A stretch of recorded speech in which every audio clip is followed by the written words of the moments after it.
Fala galera do nono anos, como é que vocês estão?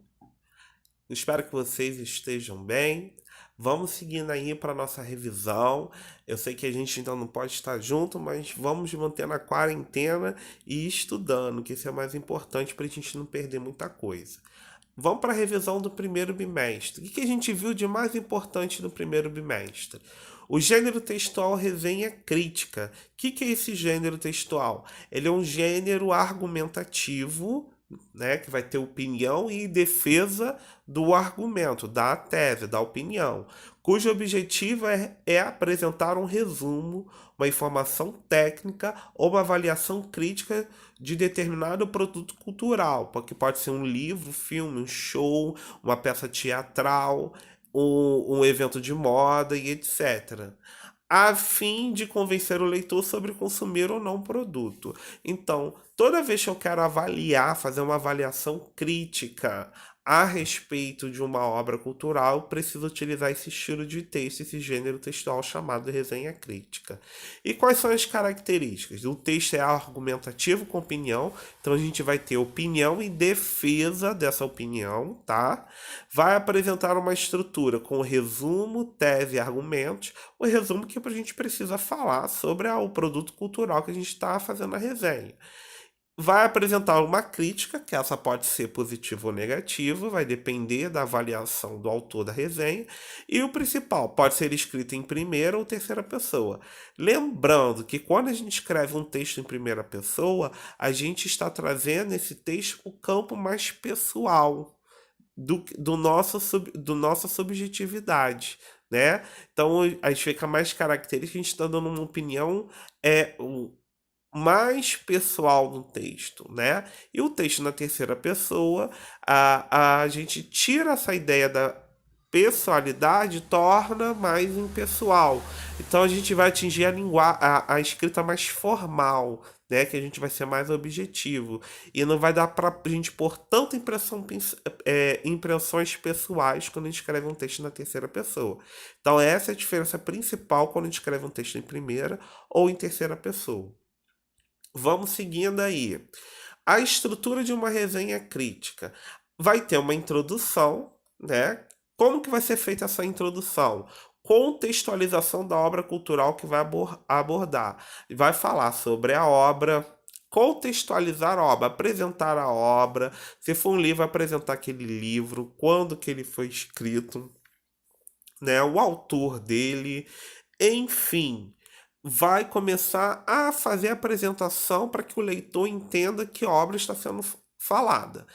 E vai terminar a introdução no resumo, que a gente precisa fazer um resumo para o leitor começar a mergulhar na obra e começar a ter as compreensões daquela obra ali, para depois chegar na crítica. Aí eu contextualizei a obra, resumi a obra para o leitor. Aí só depois eu posso criticar, só depois eu posso apresentar minha opinião sobre aquela obra ali. Aí o leitor está preparado para entender a opinião que eu quero pôr.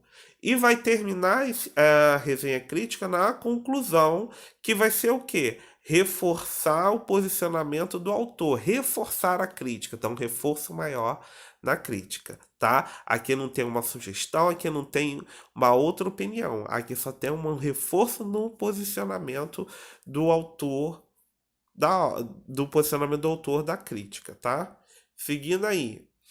Aí a gente viu também, quando a gente parte para o lado da coesão textual, né? A gente viu a coisa chamada coesão referencial, que a gente pode utilizar os pronomes demonstrativos para fazer aquela coesão que a gente retoma coisas que a gente já falou ou ainda vai falar no texto, e assim evitar a repetição de trechos no texto, para o texto não se tornar cansativo, se tornar mais coerente, mais coeso, mais interligado e se tornar mais dinâmico, né?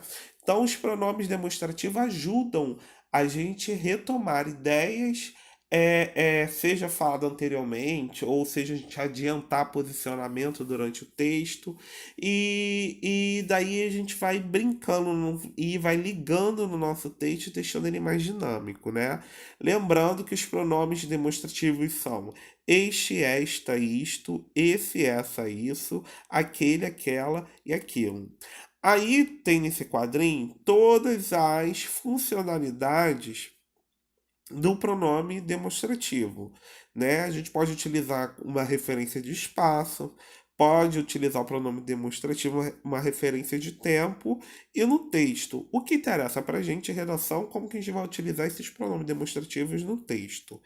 Este, esta, isto vai se referir geralmente a algo que ainda vai ser dito ou escrito. Toda vez então que eu estou adiantando um posicionamento, eu tenho que utilizar o este, o esta e o isto. O esse, o essa e o isso, aí eu já vou retomar algo que já foi dito, né? Eu estou retomando algo que já foi dito, ok? E tem o aquele, o aquela e o aquilo, que vai indicar um elemento referido anteriormente a outro. Isso é fato, é só lembrar do eixo daquele que a gente viu, né?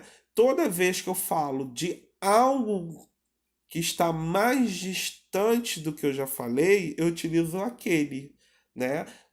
Se eu falo algo que está mais próximo, eu utilizo o este, tá? Se eu já falei de algo que já está mais próximo, eu utilizo o este. E se eu já falei de algo que está mais distante do que eu falei, eu vou utilizar o aquele. Então, essas são as funcionalidades de pronomes demonstrativos no texto. Seguindo aí, além dos pronomes demonstrativos, a gente viu formas de intensificar o nosso discurso, né? Ou seja, intensificar as coisas que a gente está falando no texto, seja por meio de adjetivos ou de advérbios. A gente vai utilizar o adjetivo quando está querendo dar uma característica ou trazer uma especificação de um substantivo ou de uma palavra substantivada, certo? Agora, quando a gente quer utilizar umas circunstâncias para a gente trazer para um verbo, para outro adjetivo ou para outro advérbio, a gente vai ter que utilizar os advérbios para isso, tá? E quais são as circunstâncias que esses advérbios podem trazer? Quando no meu texto eu quero me referir, trazer uma circunstância de um lugar, aí eu utilizo os advérbios de lugar, que pode ser aqui, ali, cá, lá, longe, perto, abaixo, acima, direita, esquerda, ao lado, etc. Quando eu quero fazer uma referência de tempo, aí eu vou utilizar hoje, ontem, amanhã, atualmente, depois e por aí vai. Afirmação, estou querendo afirmar algo que eu já fiz. Sim, dê certo, certamente, sem dúvida. Intensidade, quando eu quero trazer uma circunstância de intensidade. Muito, pouco, bastante, demais, mais. Quando eu quero trazer uma circunstância de modo, calmamente, humildemente, bem, mal, frente a frente, as claras, as expressas e por aí vai. Quando eu vou trazer uma negação, na minha opinião, não, nunca, jamais, de modo algum, por aí vai. E uma dúvida, talvez, quiçá, provavelmente, possivelmente, porventura, acaso e por aí vai. São só esses? Não, tem mais, mas então, esses são os principais que a gente tem que ter na nossa mente, tá? Então, os advérbios, o que, que ele vai ajudar pra gente? Ele vai se referir a verbo, adjetivo ou outro advérbio, mas ele vai dar o quê? Circunstâncias para o nosso texto. Circunstância de um lugar, quando a gente está querendo se referir a algum lugar no tempo. Posso fazer uma mistura também, certo? Quando uma circunstância de afirmação para nossa opinião, quando a gente quer intensificar aquilo que a gente está defendendo, quando a gente quer trazer o modo, a negação e a dúvida, e por aí vai, tá? Então, esses são os pontos principais que a gente viu nesse primeiro bimestre que eu queria revisar com vocês para estar no nosso sangue. Lembre-se que esse ano todo a gente vai fazer textos dissertativos, tá? Para a gente botar bastante em prática e sanar todas as dúvidas desse gênero textual. Então, portanto, a estrutura que a gente vem estudando do texto dissertativo, ela sempre tem que ser revisada, sempre tem que ser reestudada e sempre tem que estar na ponta da nossa língua para a gente não esquecer em nenhum momento. Tá, galera? Esse nós chegamos ao fim, então, e a gente se vê em breve, tá ok, pessoal? Até mais. Tchau, tchau.